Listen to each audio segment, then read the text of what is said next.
All right, thanks, Alex. In-depth coverage continues now with 12 News political analyst Joe Fleming joining us live via Zoom. Good morning, Joe. Good morning. Good to see you, Joe. We got a lot of ground to cover this morning. Let's first begin with Governor Raimondo's confirmation vote today. So she's on track to pretty easily be confirmed by the Senate this afternoon. So what does Rhode Island stand to gain with her as the next Commerce Secretary? Well, obviously, she has strong ties to the state of Rhode Island, and I'm sure she'll give a lot of preference to Rhode Island where she can. She won't be biased, but I think she'll try to help Rhode Island whenever they're in need. So I think it's going to be a big advantage. It also gives the state of Rhode Island an inside to the White House. Maybe when we're looking for things in other areas, it's going to help us quite a bit, I would think. So she's going to be a big help for Rhode Island and Washington, I would think.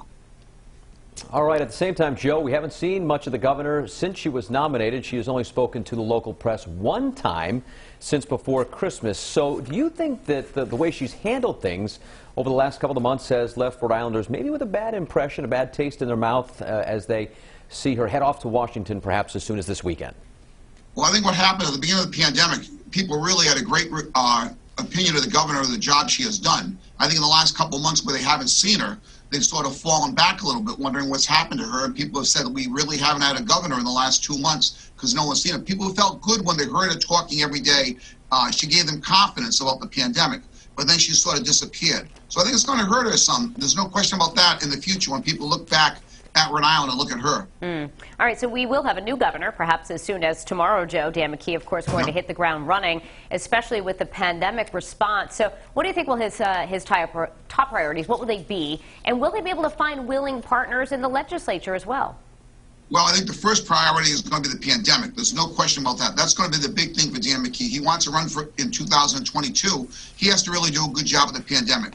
Then it's going to be the state budget after that. He has to really work in the budget. It's due in a few days, so that's going to be a big thing. The hospital merges, the lottery contracts, education, the Providence School Department, where the state has taken over. You got the state contract, the contract with the teachers. These are all problems he has to deal with.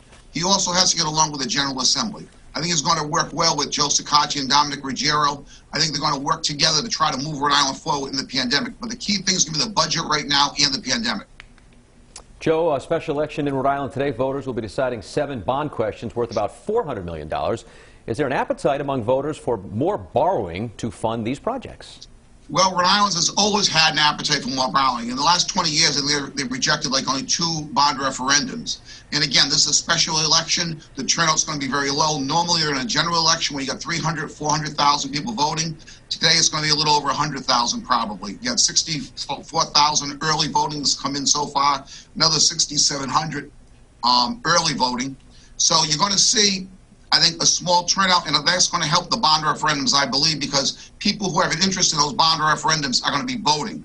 We're not going to see the big 300,000 or 400,000 turnout here. Right. Normally, it's the people who are in support that head out to the polls. All right, Joe, thank you so much for your analysis today. I'm sure we'll be checking in with you very, very soon. You take care, Joe.